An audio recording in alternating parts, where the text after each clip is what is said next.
Welcome everyone to another week of our Katz Chat here on March Madness on NCAA.com and all our March Madness accounts. As you can see on one side of the screen, you've got my Power 36 here for Monday, December 17th. On the other side, you have the AP poll. And, little echo there, sorry about that. What I'm going to do is take some questions from Facebook that you are streaming through right now. And then we're going to discuss the two polls. Clearly there is going to be some debate. So first I'm going to take a couple questions, discuss, then we'll go back to some questions. I've got questions coming through on my phone to my right, so that's why you'll see me going to my right. All right, so this will be a good one to explain off the bat from James Moore. Too bad the Zags are playing without two starters. Actually, not two starters. One starter, one key reserve. Gino Crandall, not a starter. Killian Tilly is the starter that they have not had this entire season. So why do I have Gonzaga at number 11 right now? That was based, and keep in mind, I've seen a lot of chatter right now on, they can't be lower than 8. I have said this consistently, and I think Gonzaga is still going to ultimately be a number 1 seed, okay? But these are snapshots. My Power 36 is a snapshot of who's playing well right now. And last week, and I was up at Gonzaga last week. You don't have to tell me about how good they are, okay? They didn't play well Saturday at all. They were tired. Defensively, they gave up over 100 points. Yes, they're without Tilly and Crandall, but they didn't play well. That's why I dropped them. And that's why I moved up North Carolina. To the left, you see, or my left, your right, you'll see that North Carolina's 9, Gonzaga 8. And statistically, Ken Palm, all that kind of stuff, obviously you would lean toward Gonzaga. And Gonzaga, if the tournament were tomorrow, they would be a higher seed than North Carolina. Power 36, the way I've done it, to explain again, is who's playing the best basketball right now. And Gonzaga was up until, this last week.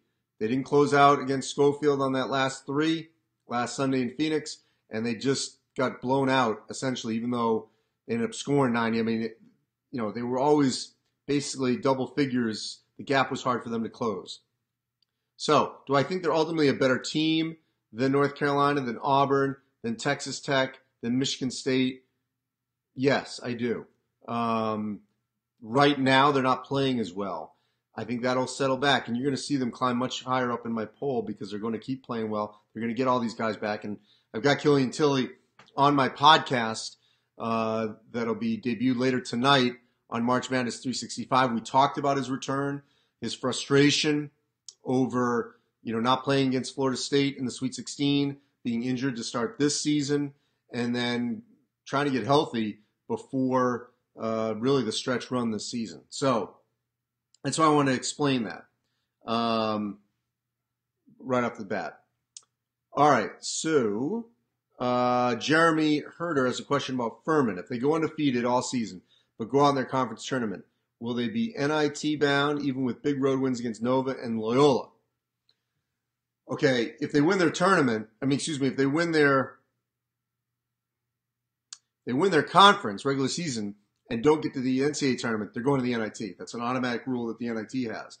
So that's the answer to question number 1. Will they get in if they go undefeated and lose in their conference tournament?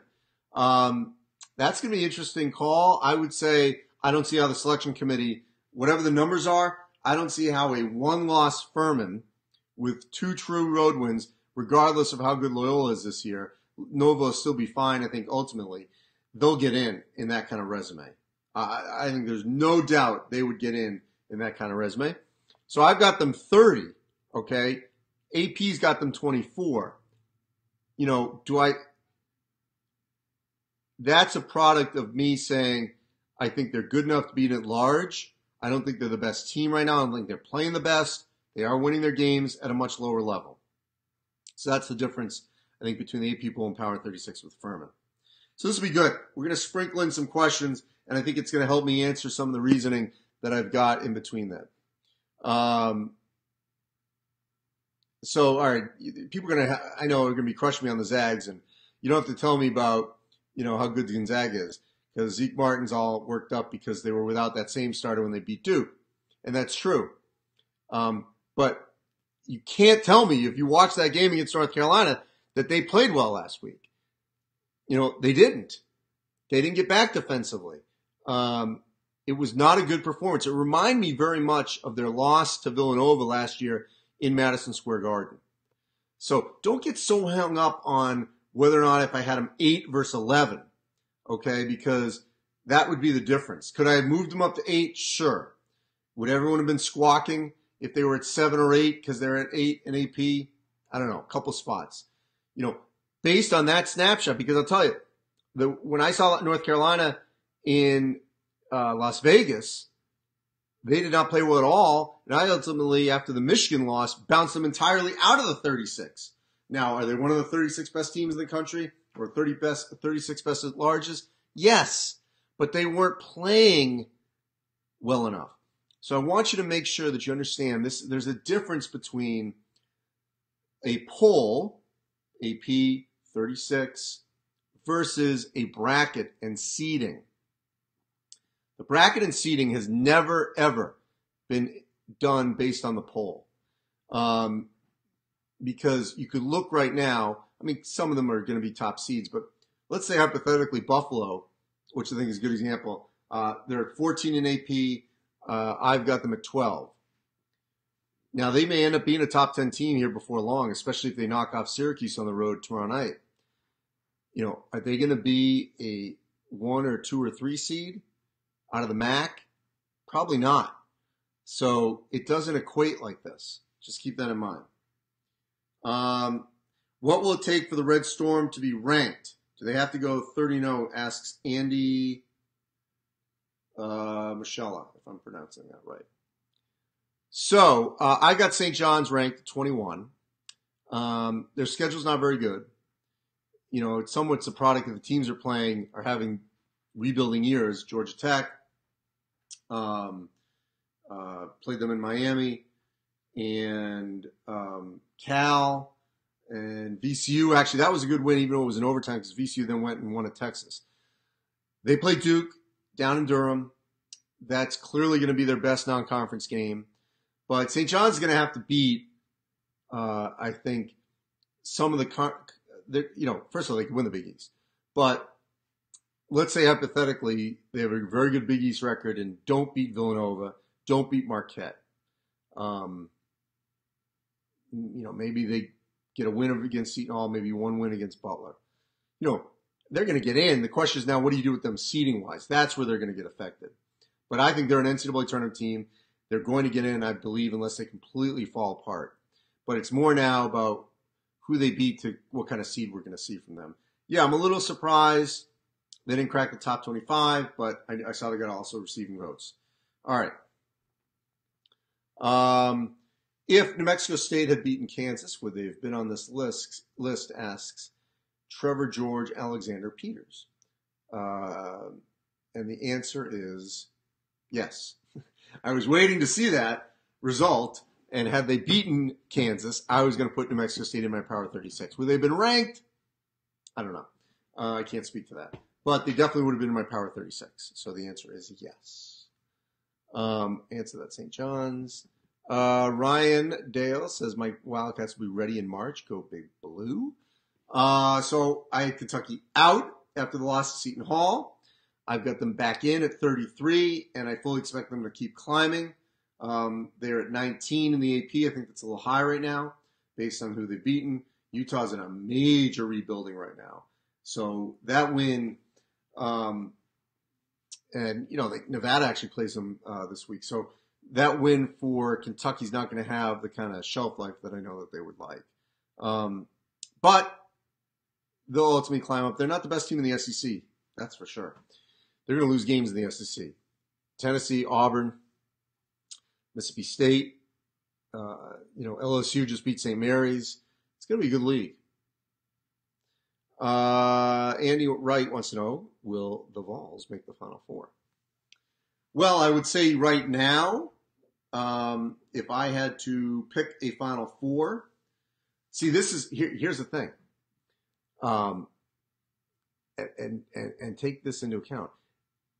if I had to pick a Final Four right now, even though I have Gonzaga at 11, okay, I would pick right now Michigan, Tennessee, Virginia, Gonzaga. Ooh, no Duke. I go back and forth on Duke. The lack of an experienced point guard bothers me late in the tournament. So some weeks I have Duke in, some weeks I don't.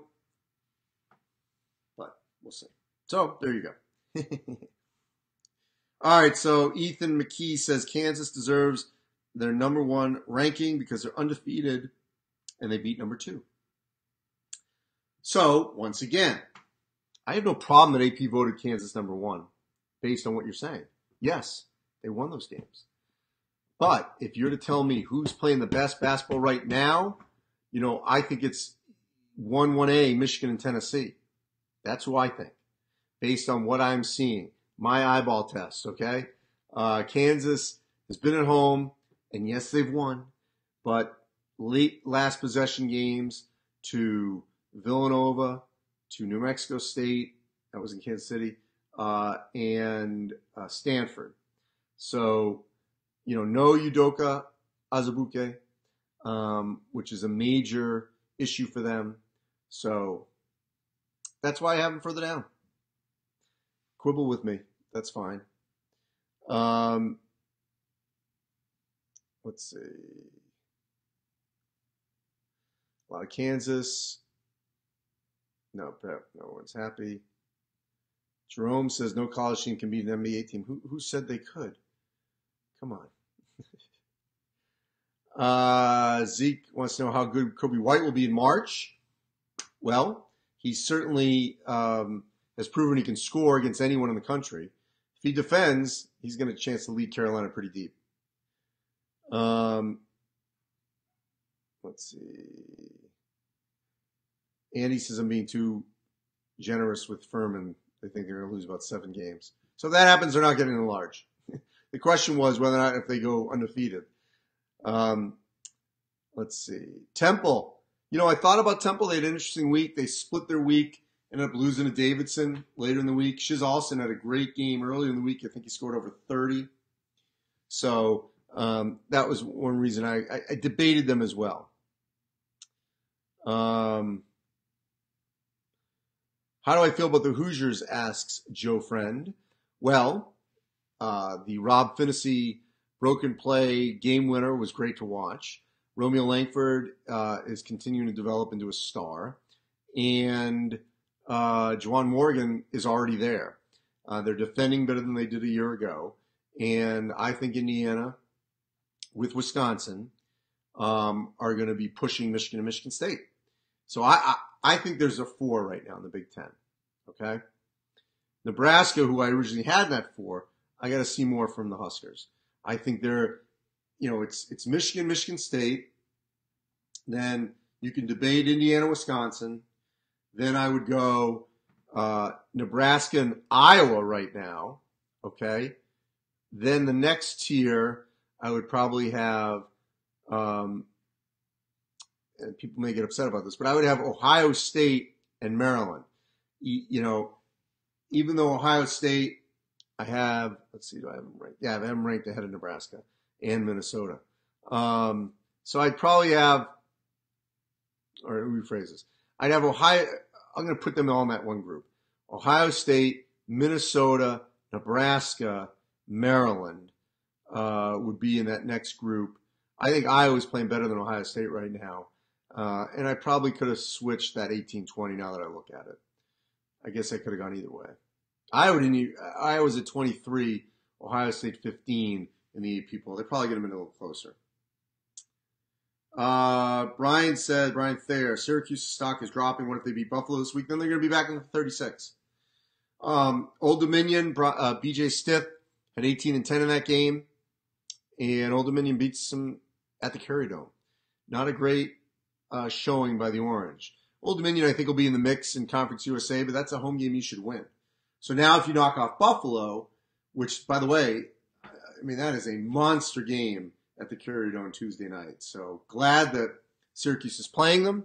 I know Nate Oates wanted to schedule up in a regional way. It'd be interesting to see how many Buffalo fans show up, how many got tickets, but looking forward to that one on Tuesday night.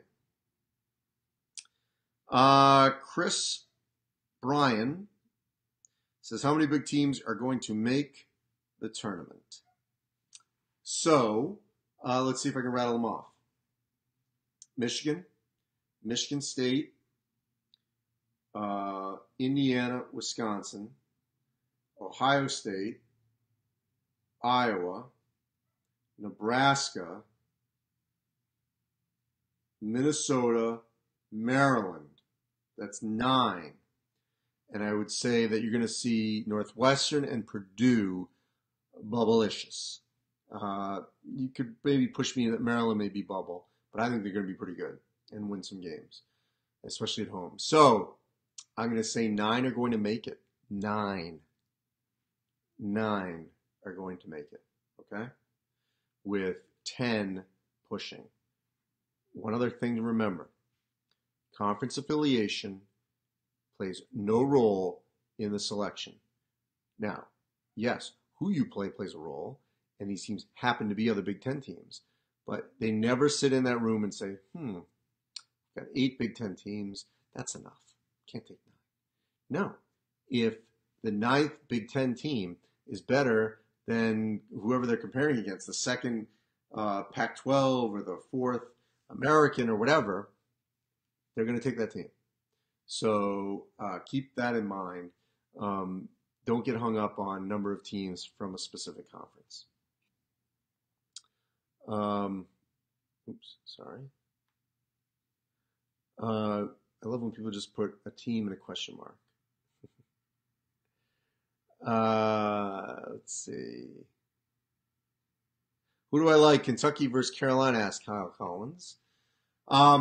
Well, if the Carolina team that played Saturday shows up in Chicago, I like that Carolina team. If it's the Carolina team that showed up in Ann Arbor, I'm going Kentucky. So that's the unknown. Which team's going to show up? I'm going to lean Carolina right now.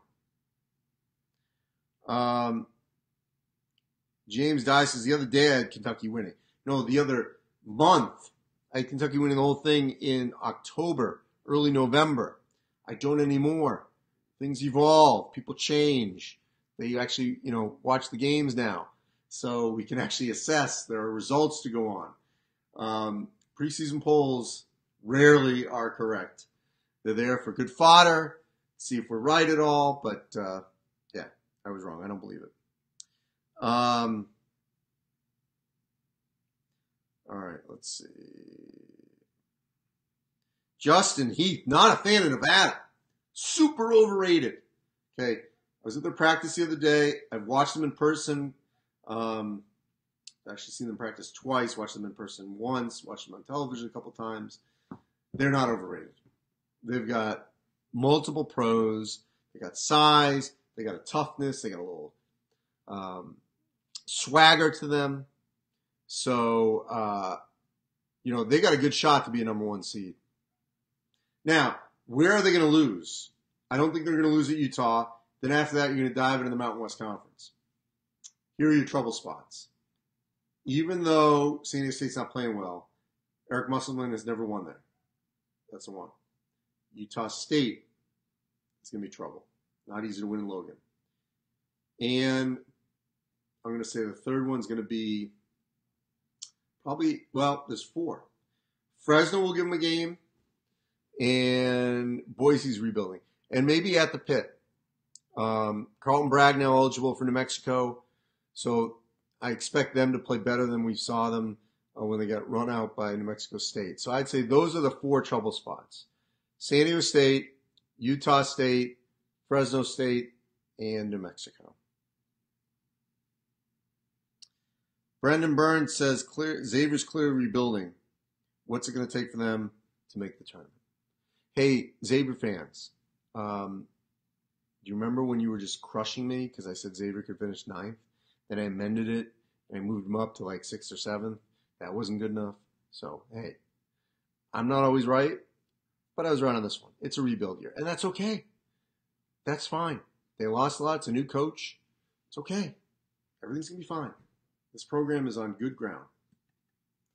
Everything is no problems. Let's see. What about Texas? Oh, question from Texas. Let's see.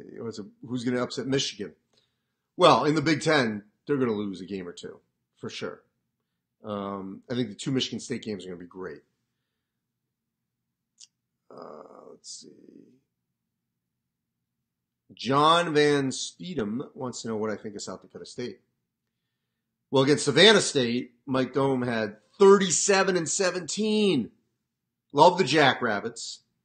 He didn't play as well against Nevada, and they still had a lead into the second half. So I would love to see the Jackrabbits actually get into the tournament and win a game. It'd be great if we could talk about Mike Dome for, a round or two. So I like the Jackrabbits. It's my favorite nickname, by the way, in all of college basketball. I don't know. It is something. Joe wants to know, will Maryland ever step up and get a quality win? Play Seton Hall coming up this week. That is a big game for both teams. And I would say, yes, they are going to beat some of the elite Big Ten teams at home. So they will get their quality wins soon enough. It'll happen. Texas Tech versus Duke, asks Jacob. So I have an assignment. I'm going to be at Purdue versus Ohio on Thursday night in West Lafayette. And I love that assignment. And I love doing these games. But there's certainly, I wish there could be a body double. And I could also be at the Garden. Because I think it's going to be a great game. Chris Beard has this group rolling again. They show no fear. They're not intimidated by anything. I'm really looking forward to that one. So I may be having the broadcast, have that on my phone on the side on ESPN to check that one out because, that's Duke's last tough game in the non-conference before the reset of the ACC. As I mentioned, they're going to play St. John's, though, at home. Remember, St. John's beat them last year at the Garden. So Duke has 2 more tough non-conference games. That Texas Tech in New York, St. John's in Durham in the middle of the ACC. And then, obviously, Virginia, Florida State, and Carolina. Those are going to be the 3 trouble spots. We'll wait and see if Duke can get by those.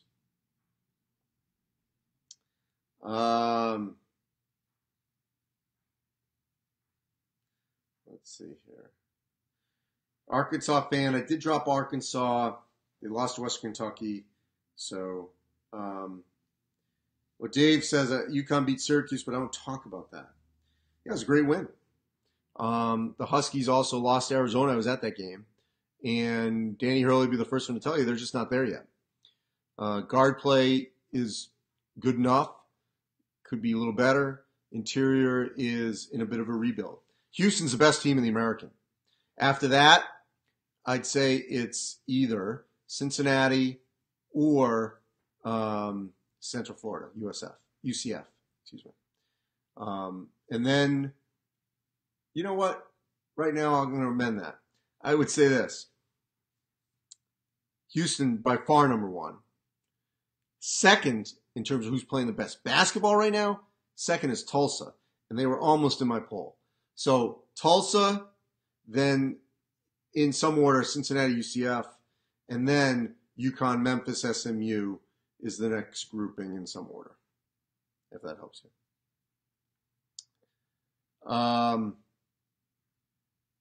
Chris says, love my Fighting Irish. Too banged up. Yeah, just really send our best wishes to Rex Pfluger here at March Madness. Hoping he recovers well. Great ambassador for the Notre Dame program after he tore his ACL. Just tough to watch that. And that win over Purdue over the weekend. So yeah, it's unfortunate. They're just too bright. So Robert Bradshaw uses an expletive. Not happy that I've got 9 teams in the Big Ten. They're deserving, or they will be, I think. Here's the deal. Pac-12, if it were today, Pac-12 may only have one team in Arizona State. Okay? Colorado, Oregon, Washington, UCLA, even though they just lost to Belmont. Those four, maybe Arizona, even though they just lost to Baylor, they got a lot of work to do. A lot. If Arizona State beats Vanderbilt tonight, beats Kansas at home, they are by far the best team in the Pac-12 in terms of a resume. Not even close. So Bobby Hurley getting it done with the scheduling and actually winning the games. Now, let's take a couple more. So Clint says, how is Marquette rated ahead of Indiana? And that's a good question. So they're 20 and 22 in AP. I switched it. I had 13-17 last week, and that is good because Indiana is, and actually I think they're both playing well right now, even though Indiana had to go, Butler's a good team last possession. So I rethought that, and so I agree with you. And I had Indiana 14, Marquette 15. So I think you have a good point. Kenny Payne, but not the assistant for Kentucky, says, who will win the ACC? I'm going to still lean Virginia. Experience, get back. I love it. I'm going to go with Virginia. All right. Let's do one more.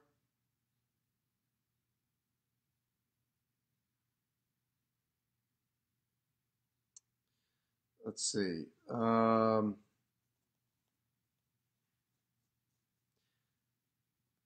Chuck wants to know, do I think Auburn will be better off working the ball inside or continuing to rely on the three? Well, keep in mind they were adding players with Wiley and Purifoy from last season, and they're a work in progress. I would argue that getting more balance is going to be better for Auburn in the long term. If they have a safety net inside, I would think that would be much better off for Bruce Pearl rather than completely relying on the three. So they're at number 9, went to overtime to knock off UAB, and I would say right now, I would say that they're going to be, one of the 3 best teams in the SEC. So Dave Flatts claims I said UConn was never going to win, and they won 4 times in the past 20 years. Dave, I'd like you to find where I said they're never going to win.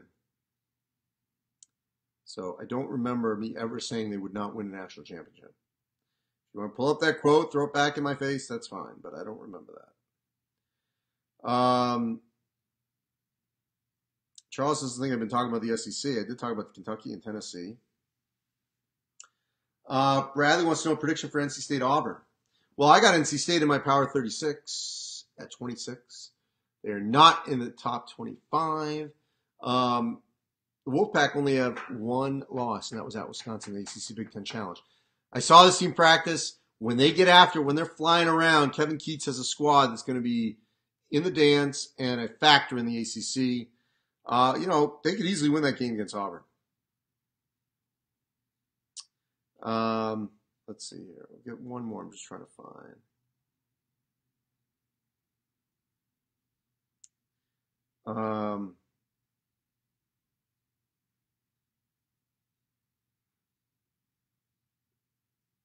A lot of these same questions. I'm sorry. Oh, Dave, you're saying that's what I say now about the Huskies? No, I don't say they're never going to win. Where I just said that. No, you're continuing here. I don't think they're going to be a team that's going to win the American.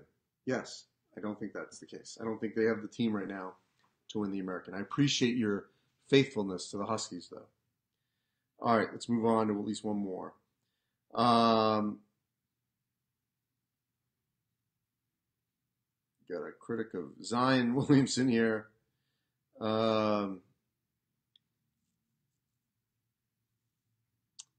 Let's see. One more if I can, please.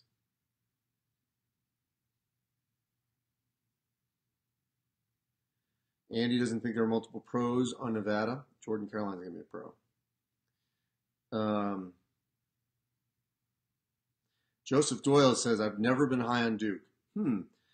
Never high. I've got them at 4. How is that never high? I had them number 1 after they crushed Kentucky. I just am pointing out a flaw that they don't have experienced guards, and I think ultimately to win the entire championship, I do think you need that. Maybe I'll be wrong. That's fine. Quinn Cook was a great lead guard for Duke, complimenting Tyus Jones. You know, look, we saw this with Gonzaga, with Josh Perkins, where he's getting fatigued, he's tired. Gino Crandall allows Mark Few someone to spell him. So I think it is critical to have that other guard. And we'll see if Duke needs it. Maybe they don't. That's fine. All right, we're going to end it right here. SEC. Who wins it? Someone said, who wins the SEC? And I'm going to say it's going to be Tennessee. I'm going to go Tennessee. All right, so appreciate all your questions, a lot. We talked for quite a bit. Let me remind you of a couple things. March Madness 365. Definitely want you to listen to this podcast, as always. My conversation, this week, where I was everywhere. I had a conversation with Killian Tilly, okay, from Gonzaga. He's going to talk about his recovery. And then Eric Musselman, sitting down with him about this transition of bringing a team to Reno that can maybe potentially win the championship. So definitely check that out. Be posted late tonight, midnight Pacific time. We got our Power 36 on the website, Players of the Week, or Player of the Week, and the National Team of the Week. National Team of the Week was North Carolina. Player of the Week was Admiral Schofield from Tennessee. Got a wish list coming out this week on NCAA.com. We're going to have some video for you to check out. I will be on the road again at Purdue on Thursday night, at the Bragging Rights Classic Saturday in St. Louis between Missouri and Illinois. Both those games on BTN. Thursday is Ohio versus Purdue. I will say one thing. We're in March Madness here, but I was at the NCAA Volleyball Championship Saturday night at the Target Center, won by Stanford in 5 sets over Nebraska. 18,000 fans at the Target Center. Not that I didn't have an appreciation for women's volleyball at that level, but I definitely do now, where just phenomenal to see it up close. Tremendous athletes, hardworking. They put in as much blood, sweat, and tears as every other athlete. I don't care if there's 100,000 fans, 80,000, or 18,000. They do a great job. And I will also tell you, it's run exceptionally well. It was a great event, and it was great to check it out for the first time in a sold-out where Husker Nation, phenomenal fan base, shows up wherever. I know it was drivable to Minneapolis, but certainly a great effort by Nebraska. So, thanks for watching. We will discuss if we'll be back next Monday, or we may tinker when we do this next week just because it's Christmas Eve. There will definitely be a Power 36 next week. Whether or not we do this video on Christmas Eve day, I still got to check with the powers that be at March Madness.